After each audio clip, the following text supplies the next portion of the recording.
ಮಗಳೇ, ನಿನಗೆ ಎಲ್ಲ ಗೊತ್ತಿದೆ.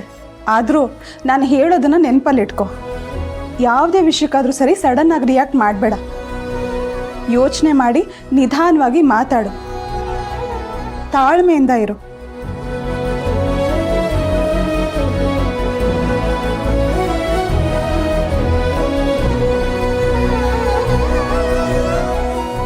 ಏನಾಯ್ತು ಮಗಳೇ?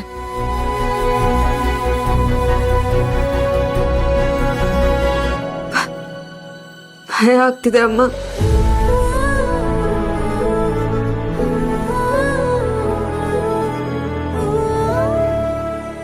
ಆ ಮನೆಯಲ್ಲಿ ಮನೆ ರೆಸ್ಪಾನ್ಸಿಬಿಲಿಟೀಸ್, ಆಫೀಸ್ ಎರಡೂ ಹೇಗೆ ಹ್ಯಾಂಡಲ್ ಮಾಡ್ತೀನಿ ಗೊತ್ತಾಗ್ತಿಲ್ಲ. ಪುಟ್ಟ, ಮದುವೆ ಆಗಿ ಹೋಗೋ ಹೆಣ್ಮಕ್ಳಿಗೆ ಈ ಥರ ಭಯ ಆಗೋದು ಸಹಜನೇ. ಆದರೆ ಹೋಗ್ತಾ ಹೋಗ್ತಾ ಎಲ್ಲ ಸರಿ ಹೋಗುತ್ತೆ. ಆದರೆ ಒಂದನ್ನು ನೆನಪಲ್ಲಿಟ್ಕೊ, ಏನೇ ಆದರೂ ನೀನು ನಿನ್ನ ಗಂಡಂಗೆ ಸಪೋರ್ಟ್ ಮಾಡಬೇಕು. ಎಂಥದೇ ಪರಿಸ್ಥಿತಿಲೂ ನೀನು ಅವ್ರ ಕೈ ಬಿಡಬಾರ್ದು. ಸಣ್ಣ ಪುಟ್ಟ ಭಿನ್ನಾಭಿಪ್ರಾಯ ಬಂದರೂ ಅದನ್ನ ಮನಸ್ಸಲ್ಲಿ ಇಟ್ಕೋಬಾರ್ದು. ಆಗಿಂದಾಗಲೇ ಅದನ್ನು ಮರ್ತು ಬಿಡಬೇಕು. ಮತ್ತೆ ನಿಮ್ಮ ಅತ್ತೆ ಆಡೋ ಮಾತನ್ನೆಲ್ಲ ಮನಸ್ಸಿಗೆ ತಗೋಬೇಡ ಮಗಳೇ. ಅವ್ರ ಮಾತು ಸ್ವಲ್ಪ ಒರಟಾಗಿರ್ಬೋದು, ಆದರೆ ಅವ್ರ ಮನಸ್ಸು ತುಂಬ ಒಳ್ಳೇದು. ಸುಮತಿ, ನಿನ್ನ ತಲೆಯಲ್ಲಿ ಇರೋದನ್ನೆಲ್ಲ ಅವಳ ತಲೆಗೆ ಯಾಕೆ ಹೊರಗಾಯಿಸ್ತಾ ಇದೆಯಾ? ಅವಳಿಗೆ ನಿಧಾನವಾಗಿ ಅನುಭವ ಆದಾಗಲ್ಲ ಎಲ್ಲನೂ ಕಲ್ತ್ಕೊಳ್ತಾ ಬಿಡು.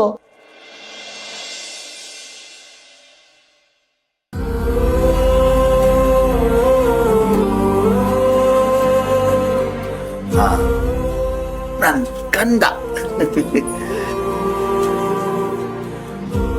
ನೋಡು ಜನನಿ, ನಾವೆಲ್ಲ ನಿನಗೆ ಹೇಗೆ ಸಪೋರ್ಟ್ ಮಾಡಿದ್ವು ಹಾಗೆ ನಿನ್ನ ಗಂಡನ ಮನೆಯಲ್ಲಿ 10 ಪಟ್ಟು ಜಾಸ್ತಿ ಬೆಂಬಲಿಸ್ತಾರೆ ನಿನ್ನ. ನೀನು ಕಾಲೇಜ್ನಲ್ಲಿದ್ದಾಗ ಎಲ್ಲದರಲ್ಲೂ ಹೇಗೆ ಬೆಸ್ಟ್ ಆಗಿರ್ತಿದ್ದಿಲ್ಲ, ಹಾಗೆ ನಿನ್ನ ಜೀವನ ಪ್ರಯಾಣದಲ್ಲೂ ಬೆಸ್ಟ್ ಆಗಿರಬೇಕು. ಗೊತ್ತಾಯ್ತಾ?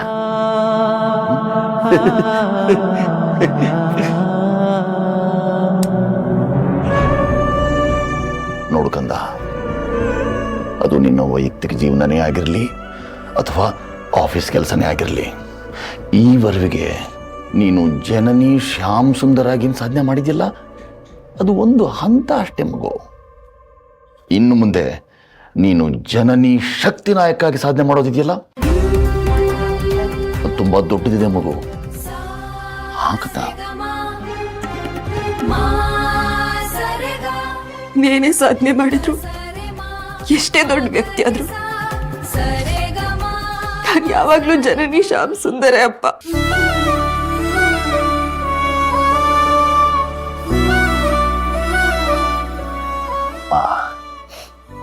ಇದು ಯಾವತ್ತಿದ್ರೂ ನಿನ್ನ ಹೆತ್ತು ಮನೆ, ನಿನ್ನ ತವರಮ್ಮ. ಆದರೆ ಅವರು ನಿನ್ನ ತಲೆ ಮೇಲೆ ಹೊತ್ತುಕೊಂಡು ಹೇಗೆ ಮೆರೆಸ್ತಾರೆ ನೀನು ನೋಡ್ತಾ ಇರು. ಅಳಿಯಂದ್ರು, ಗುಣಶೇಖರ್ ಸಾಹೇಬರು, ಇಡೀ ಮನೆಯವರೆಲ್ಲ ನಿನ್ನನ್ನು ಹೇಗೆ ಬೆಂಬಲಿಸ್ತಾರೆ ಅಂತ ನೀನು ನೋಡ್ತಾ ಇರು. ನೀನು ಧೈರ್ಯವಾಗಿರಮ್ಮ, ಧೈರ್ಯವಾಗಿರ್ಬೇಕು ನೀನು. ಅಪ್ಪ